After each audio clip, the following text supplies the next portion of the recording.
Представляете, мы сидим в Макдональдс, и кто-то забыл рюкзак.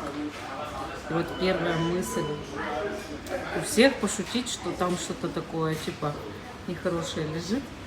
Вот. Ну и мы просто смеемся такие, дальше сидим, просто все нормально, все хорошо. И вдруг я начинаю слышать, что там что-то тикает. Вот. И я не знаю, что думать, не знаю, как действовать в этой ситуации, подойти к работникам или еще что-то. Не знаю, как быть, подскажите, что делать. Как вообще себя вести в этой ситуации.